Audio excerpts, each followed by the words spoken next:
Where Endzone, a world apart, brought a post-apocalyptic charm to the city builder genre, Endzone 2 brings a fresh coat of paint and innovative new mechanics to the scene that truly makes this hazardous yet hopeful world come more alive than ever before. And thanks to Assemble Entertainment, I'm able to show you what Endzone 2 is all about. So make sure to check out the newly released early access version of the game on Steam today, or wishlist it for the future. Endzone 2 is a post-apocalyptic survival colony builder, and even though that is a mouthful, it accurately describes what's in store here. The world is in a pretty bad place after a cataclysmic disaster, and it's up to you and your people to repopulate the earth and establish civilization once more. The general concept is easy enough to grasp. You establish your town center, get your industry and supplies going, and make sure you have enough housing to keep your people sheltered. But the way there is a bit more complicated, and a lot more fun than it used to be. Whereas Endzone 1 had you create a town that basically represented the entire map where everything could be found right there, Endzone 2 does things a bit differently.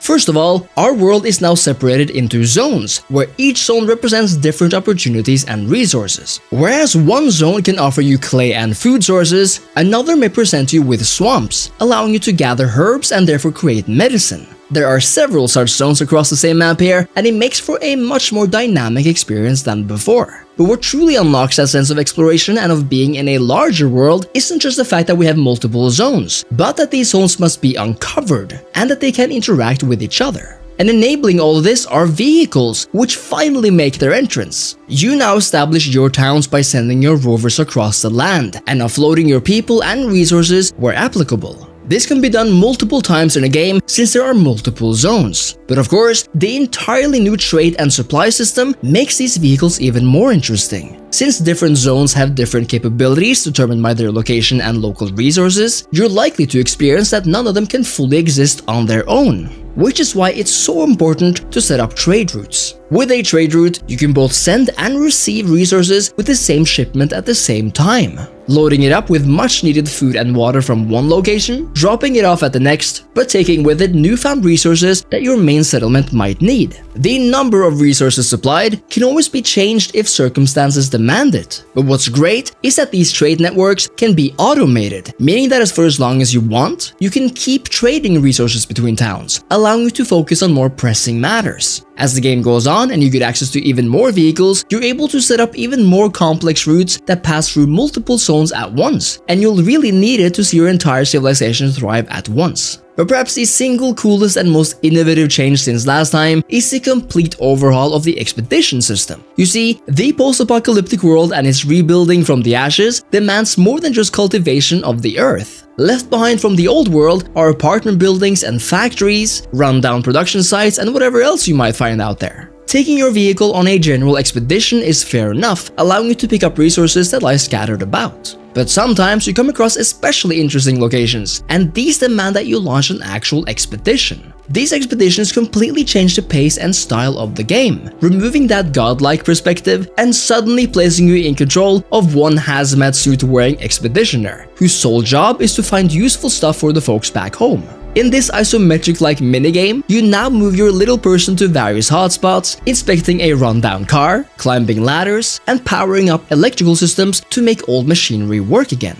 Not only is it fun to find useful trinkets that will benefit your town, but these expeditions demand some thinking too. Certain abilities or operating specific terminals will demand other resources first, like knowing where to place a good plank to get to higher ground or having the right tools to operate what you want. There are secrets and details about the old world to be discovered here too, like when I climbed a windmill all the way to the top. This new system for exploration and expedition lends an entirely new personality to Endzone 2, one that feels a lot more up close and personal, and one that gives us a completely different view of this world. Because there is something uniquely cool about essentially suddenly playing an isometric game within the city builder, and I think this expedition system in particular will be a fan favorite. Now, new mechanics are all great, but it wouldn't be a true sequel without an upgrade to the visual flair of the game, and Endzone 2 has received a big one.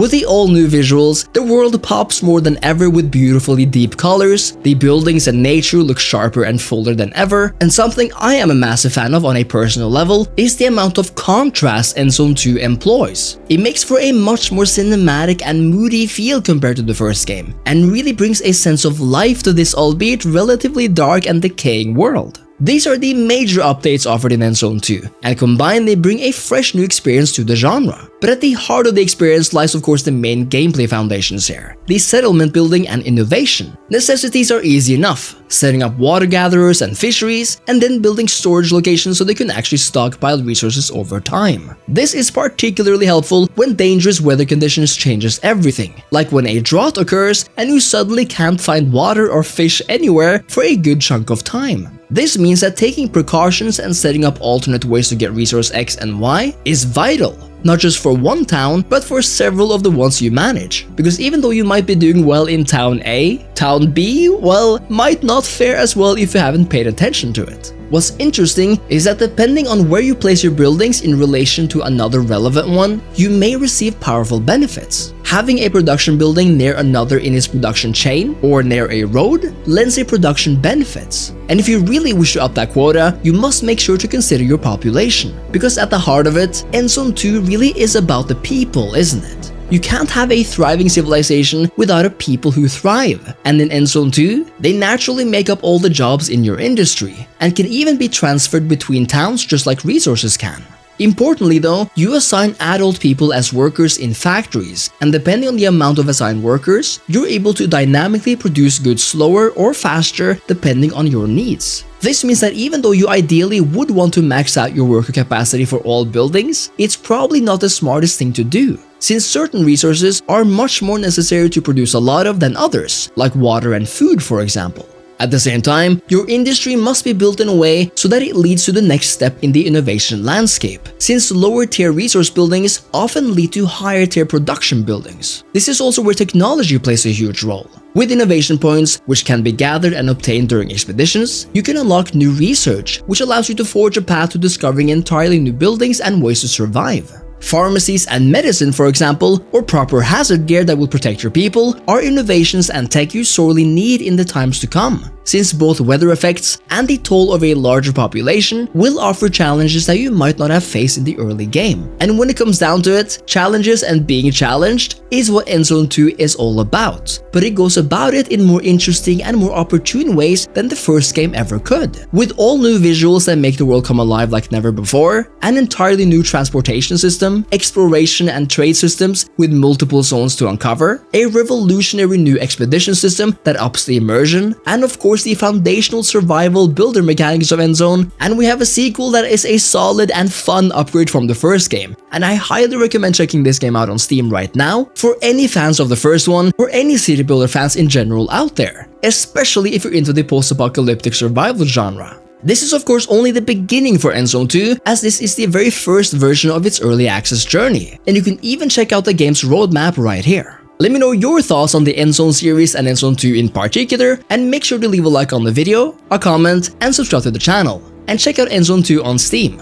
Thank you so much for watching, thank you so much to Assemble Entertainment for sponsoring this video, and I'll see you next time.